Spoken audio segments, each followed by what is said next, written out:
योगेश्वर। जय श्री राधे। आज हम लेकर आए हैं भगवान और भक्त के प्रेम की एक अद्भुत कहानी, जिसका नाम है आधा लड्डू। एक बार पश्चिम बंगाल के श्रीखंड नामक स्थान पर भगवान के भक्त श्री मुकुंद दास रहते थे। श्री मुकुंद दास के यहाँ भगवान श्री गोपीनाथ जी का एक श्री विग्रह अर्थात श्री मूर्ति थी। वह उनकी बहुत सेवा करते थे। एक बार श्री मुकुंद दास जी को किसी कार्य के लिए बाहर जाना था, इसलिए उन्होंने अपने पुत्र रघुनंदन को बुलाकर कहा कि घर में गोपीनाथ जी की सेवा होती है, इसलिए बड़ी सावधानी से उनको भोग इत्यादि लगाना। यह सब अपने पुत्र को बताकर श्री मुकुंद दास जी अपने कार्य के लिए चले गए। पिताजी के जाने के बाद रघुनंदन अपने मित्रों के साथ खेलने चले गए। दोपहर के समय माताजी ने आवाज़ देकर कहा कि अरे रघुनंदन, भोग तैयार है, आकर ठाकुर जी को भोग लगा दो। रघुनंदन खेल छोड़कर आए व हाथ पैर धोकर भोग की थाली श्री गोपीनाथ जी के आगे सजाई।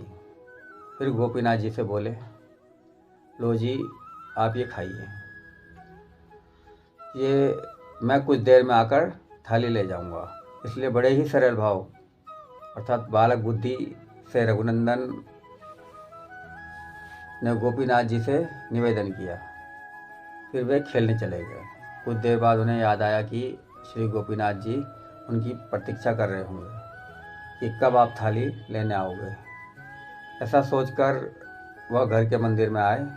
आकर देखा कि भोग तो ऐसे का ऐसे ही रखा है, जैसा वैसे छोड़कर गए थे। बालक रघुनंदन ये देखकर घबरा गए और कहने लगे, अरे आपने तो इसे खाया ही नहीं, क्या गड़बड़ी हो गई? पिताजी को पता चलेगा तो बहुत डांटेंगे। ऐसा कहकर रघुनंदन रोने लगे। फिर भी कुछ नहीं हुआ। गोपीनाथ जी ने खाना शुरू नहीं किया। अब तो रघुनंदन और ज़ोर ज़ोर से रोने लगे।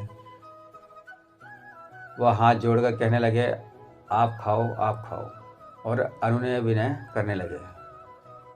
भक्त प्रेम के पाले पड़कर प्रभु को नियम बदलते देखा और श्री गोपीनाथ जी प्रकट हो गए। रघुनंदन के सामने बैठकर खाने लगे। खाने के उपरांत श्री गोपीनाथ फिर से मूर्ति बन गए। रघुनंदन ने खुशी खुशी थाली उठाई और माँ को दे दी। माता ने खाली थाली देखी तो सोचा कि अबोध बालक है, भूख लगी होगी, इसलिए स्वयं प्रसाद पा लिया होगा या अपने मित्रों को बांट दिया होगा। बालक को संकोच ना हो, इसलिए माता ने बालक से कुछ पूछा ही नहीं। शाम को श्री मुकुंद दास जी आए तो बालक रघुनंदन से पूछा कि सेवा कैसी हुई? रघुनंदन जी ने उत्तर दिया, बहुत अच्छी। श्री मुकुंद दास जी ने कहा, जाओ कुछ प्रसाद ले आओ। रघुनंदन ने उत्तर दिया, प्रसाद? वो तो गोपीनाथ जी सारा खा गए, कुछ छोड़ा ही नहीं। यह सुनकर श्री मुकुंद दास जी बहुत हैरान हुए। उन्हें पता था कि इतना नन्हा बालक झूठ नहीं बोल सकता। कुछ दिन बाद रघुनंदन को बुलाकर कहा कि मैंने आज भी किसी कार्य से बाहर जाना है, इसलिए गोपीनाथ जी की ठीक ढंग से सेवा करना उस दिन की तरह। श्री मुकुंद दास जी घर से बाहर चले गए, किंतु कुछ समय बाद ही भोग लगने से पहले वापस आ गए और घर में छिपकर बैठ गए। माता ने उस दिन विशेष लड्डू तैयार किए थे। उन्होंने बालक रघुनंदन को बुलाकर कहा, आज गोपीनाथ जी को ये भोग लगाओ और सब मत खा जाना। बालक माँ की बात समझा नहीं, किंतु गोपीनाथ जी के पास भोग लेकर चला गया। मंदिर में जाकर लड्डू से भरा थाल गोपीनाथ जी के आगे सजाया। वह हाथ में लड्डू लेकर गोपीनाथ जी की ओर करते हुए बोले, माँ ने बहुत बढ़िया लड्डू बनाए हैं, मुझे खाने से मना किया है, आप खाओ, ये लो खाओ। रघुनंदन फिर से रोना ना प्रारंभ कर दे, इसलिए गोपीनाथ जी ने हाथ बढ़ाया और लड्डू खाने लगे। अभी आधा ही लड्डू खाया था कि श्री मुकुंद दास जी कमरे में आ गए। आधा लड्डू जो बच गया था वो गोपीनाथ जी के हाथ में ऐसे ही रह गया। यह देखकर श्री मुकुंद दास जी प्रेम में विभोर हो गए। उनके नैनों से अश्रुधारा चलने लगी।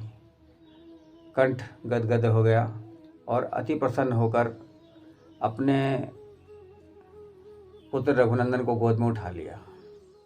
आज भी श्रीखंड में आधा लड्डू लिए श्री गोपीनाथ जी विराजमान हैं। कोई भाग्यवान है उनके दर्शन पा सकता है। तो ये थी भक्त और भगवान के प्रेम की कथा।